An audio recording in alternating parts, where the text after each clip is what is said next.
I have an actual serious irritation, a question, and a possible suggestion all rolled into one video that I hope you will put comments down below, but be nice, nice, Yes. and respectful of Other people's statements, say what you're going to say, but just be kind. be about nice. it. Okay, so here's the scoop. I personally have been in so many different ministries because I was in music ministry for a long time. You know, songs on the radio, tour buses, flying everywhere, big concerts and festivals, playing even for the Pope more than once. All of that kind of stuff. And so I've seen a lot of different ministries. And I'm throwing up the air quotes because some are not exactly what you would call biblical. And some are, they are, but they're just trying maybe too hard to be hip and relevant. But here's the question I have. So, well, I got to set it up. Seen everything from people rolling on the ground and barking in the spirit, roaring like lions, all the way to people who refuse to kneel in Catholic masses because God is viewed as too much like a man. I've seen people literally kissing snakes and drinking turpentine and then telling me I don't have enough faith. I don't have enough faith because I don't want to literally put a rattlesnake in my face. And then I've seen really good stuff too, been all over the map. So the question is this: why is it that so many ministries in the last 10 years, it's like a hockey stick graph, have just started to emulate more and more worldliness, more and more of the things that are not eternal, the things that are absolutely detracting people from actual truthful worship of God? Now, trust me when I say I don't care about the denomination. I'm saying this is across the board. So start typing your hate comments to me right now. I hope not. I hope you heard the first part. I got no stones to throw. I'm just shocked that things have changed so rapidly in the last 10 years where it's more about celebrity, I think, than it has ever been. And go ahead. A lot of services, church services that we have seen as of late, they seem as though they're more like a motivational conference that you've been a part of in the past. I worked for a lot of motivational speakers. Right. It seems like it's more of a rah thing, and instead of actually true discipleship. There's a lot of that. Yeah. And I feel like that's a cheap substitute. Yeah. It's a fake. Right. Because while you can get a little bit of personal gain short term from motivational kind of you can do it kind of things, if it's not grounded in God, if it's not grounded in the word, if it's not grounded in the word, you're going to get yourself into trouble long term. It's going to leave you empty. Think of the story of the seed. That just made me think of the story of the seed, where it got planted. Some fell upon the rocks, some fell along the path, some were planted in good soil. Well, I guess by now, most of you have made your mind up whether or not we, me, you, us, are worth listening to in terms of a biblical idea. The reason why I'm saying that is because I know that everybody feels like your idea of how to connect with God is the right idea. the only right Sure. idea. Whether you're a Lutheran or you're a Catholic or you're Baptist or yada yada, you go there and you believe those things because you believe they're right. Now, the reason why I'm saying that is because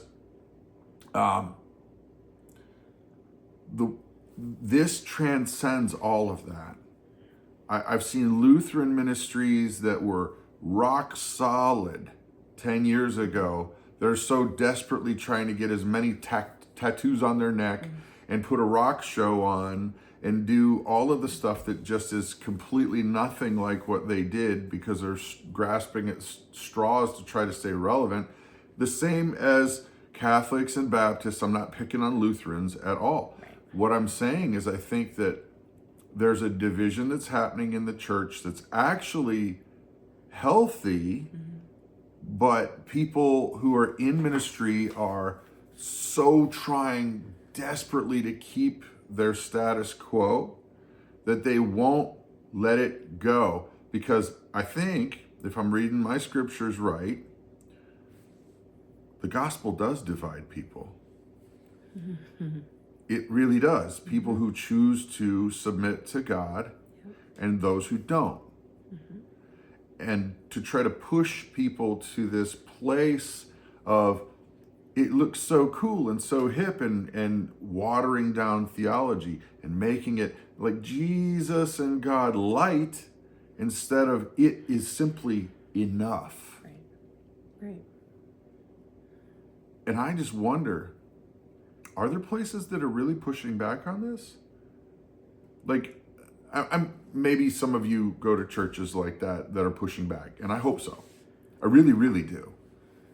I just wonder if this is, are we on, here we go. You ready? Are we on that roller coaster to Revelation, or is there time for revival? That's really kind of where I'm wondering about this, is like, is it so messed up that the church is just, I mean, individuals can still obviously have a relationship with God, but blanket, not the church of Christ, but the earthly church. Is the earthly church as you know it, as I know it, like, we're done. It's the church of Christ has those who God has picked, those who God has selected, those people not affected in any way. But I'm talking about, the Baptist church you grew up in, or the Lutheran church you grew up in, or United Methodist church you grew up in, or Catholic church you grew up in. Is that just, well, see you later? I hope not. I hope not. So, ladies and gentlemen, what do you think? Because my hope, like Christa's hope, is that there can be revival. Absolutely. There And can be. I believe that it can happen. I do too. I really do. I think that if we will return to the Word of God as absolute truth, not optional suggestions, Right. but absolute truth, and just simply do what it says, we'll all be better off. Absolutely. Absolutely.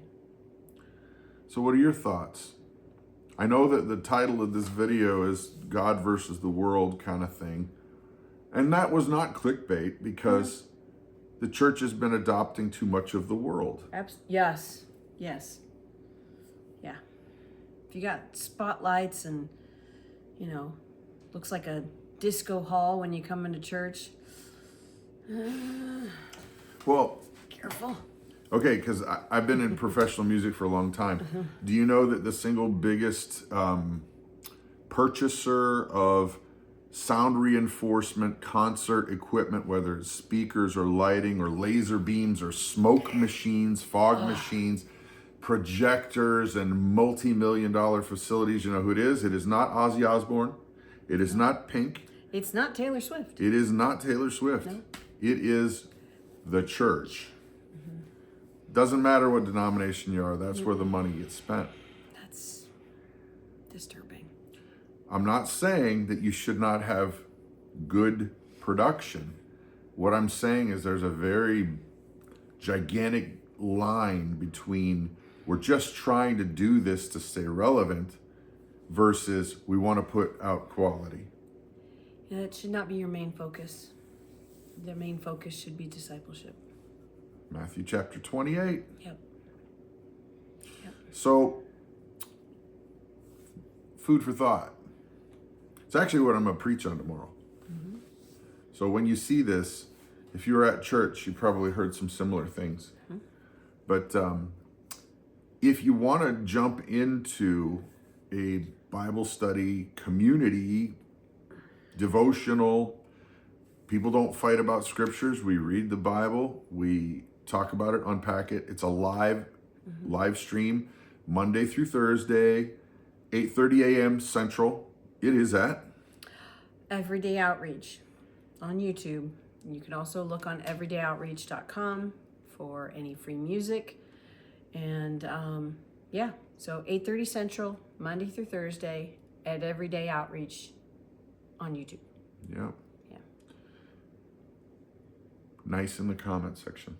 Yes. Please and thank you.